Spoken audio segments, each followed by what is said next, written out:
here's what they relied on for the open. I wrote one of the things on the opening match, which was the finals of the tournament to determine who gets a shot at the United States title held by Logan Paul. I wrote, I could have picked at this all day, but I just don't have time. Like Thunderbolt Patterson, if I only had time. But this was a fucking mess, and I don't know that it was necessarily mostly Owens' fault. I think the opposite.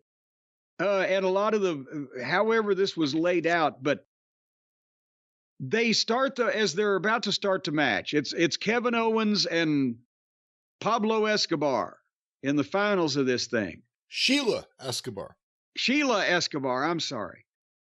Santos Escobar. If this is an isolated clip, no one will get the joke. They'll just think we're making fun of the guy. Santos Escobar. Sheila Escobar is an old... Oh, Sheila was in the other clip. That's right. Well, we don't know. We're just anticipating that. That's right. Oh, Sheila, you're in the other clip. Wow. All righty. Wow, where did that come? Okay. So Logan Paul comes out to the desk for color. And as he sits down, the bell rings, and a bunch of the LWO babyface guys that used to be with Escobar came over the railing and jumped the heel guys that are with Escobar now. I don't know who the fuck these people are. They've got unwieldy names, and they didn't get a goddamn good look at any of them anyway, and they just fought off, right? And then suddenly Owens hit Escobar with a super kick. And Brian, did you, I was fixated. I watched the next 30 seconds 5 times, fixated on Escobar, because I've never seen, I don't know what the fuck. Did you catch what he did? I'm not sure. Now I'm dying to hear what it was. I'm going to go watch it back. What happened? Okay, I don't know whether he was just had this memorized and wanted to make sure he didn't fuck up, or he was going through the motions because he was going to do a job, or what the case was, but Owens super kicks Escobar, and he sits flat down on his ass in front of the turnbuckles, but out from the turnbuckle. And then he just reaches up and he grabs the ropes and pulls himself into a sitting position, folds his arms in, and sits there waiting for Owens to do the cannonball into the turnbuckle. And boom! And then as soon as Owens does that, then Escobar just rolls out like a kid in summer camp rolling over in his sleeping bag, and placed himself perfectly for Owens to climb up to the top in a completely sideways perpendicular position, not a natural bump from this bump. And then he waits for Owens to do the splash off the top rope. 1, 2, and he kicked out. And during that whole thing, the expression on Escobar's face never changed. Super kick, sit on my ass. Up, reaching up, grabbing the ropes now, boss. I'm sitting here, ass in my face. I'm going to roll over, and the big fucker's going to come down on me. Boom. This is why he was a mass wrestler. If anybody wants to go back and watch this, it was almost like a practice session where, hey, you do these moves, and then in between, nobody's watching. I'll just fucking get into position and then wait for you to. So at that point, now we've had the Stooges fight the other Stooges off, and we've had this super kick, cannonball splash off the top, 1, 2 kick, and Logan Paul doing the colors starts talking, and they went to the fucking break. It was 45 seconds, and Logan Paul is still in the middle of talking. So that's what Kevin Dunn, unfortunately, was probably sitting home going, they can't do a show without me. Give me another carrot.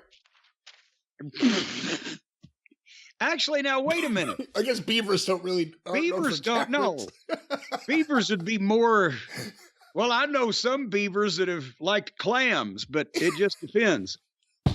So they come back from a break. 3.5 minutes later, they're throwing fake punches and weak forearms at each other. And, of course, Owen has a broken hand, and it's in a cast, so Escobar gets heat on it. And they go through another break after a while. And when they came back from that break, they were up fighting on the same turnbuckle as when they came back from the previous break. And they were on in and around that for a while. And then Owens gave him some kind of big move off the top and got a 2 count. And then Escobar laid there and just looked over at Owens and started having a conversation with him on camera. And they switched in about a second. It was like this guy was either lost or confused or not giving a shit. And so finally, Owens hit him with a pop-up power bomb and gave him one of the worst Stone Cold stunners ever. And part of that may have been because of the way Escobar took it, where he didn't go down to his knees. He certainly didn't fly away like Lenny Kravitz or The Rock might have done. He just bent over and kind of sold his chin for a second and then fucking jumped up and took a flat back bump with his legs in the air. Boom, 1, 2, 3. That was fucking brutal. Just rotten. And I'll give you a chance to comment in a second, but getting to the end of this thing, thankfully, Logan Paul cut a promo on Owens from ringside and knocked Canada to get some heat, which he did. And he did make a good point. It's hard to argue. He said, "You're a Canadian. A Canadian can't be the United States champion." It's hard to argue with that now. And then Logan Paul got in the ring, the big heel running his mouth, and Owens took the fucking broken hand in the cast that the heel was working on through this match and just punched Logan Paul one time, and he went down, and they played the music, and that was it. Good day to you, sir. That was like the first 3 fucking segments. I like the post-match. This is the company that's winning the war. I like the post-match. I thought that was all right. Well, but why does it take Steen or Owens, whatever name he's using this week to stay ahead of the authorities, why does it take him sometimes 15, 20 minutes to remember, well, you know, I'm in this match, this guy's kicking my ass, but I can just knock him out with a cast like I do eventually every time, either in a match or in an angle or whatever. He's done that 2 or 3 times now. Well, he needs recharge time after the match to recharge the punching power. Logan Paul's great. Hey, he is. That's why I didn't want to see him get knocked out. Just boom, down he goes, and he's put some heat on the fucking guy. And from everything we see, he's a real-life heel. I guess CoffeeZilla's been tearing into him for a while, and he's a perfect wrestling heel. Yes, and they won't let him get any fucking heat. I would limit the people that fucking give him comeuppance, especially on free television. But nevertheless.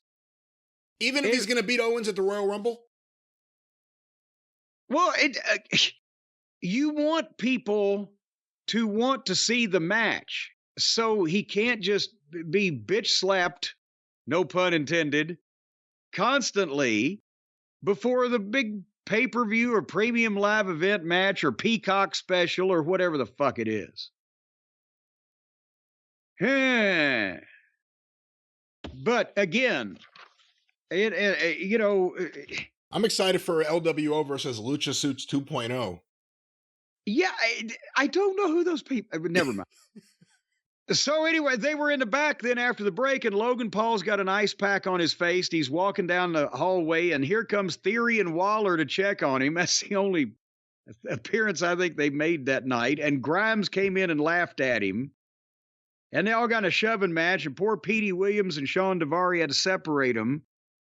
And nothing really was said or happened, but there's going to be a match next week with Grimes and that was Petey Williams. Somebody. I didn't realize, he didn't have hair now. They all lost their hair when they got out of the wrestling business. Yeah, I didn't realize that was who it was. Well, now that you say that, I can see who it is. I think that if you're going to have Logan Paul as a top heel, U.S. champion, I'm okay with Austin Theory, and they're obviously pushing Waller, with them being with him as his flunkies as opposed to just being out there as loose flunkies getting their ass kicked. Yeah, at least they'll get some residual heat from him. Yeah.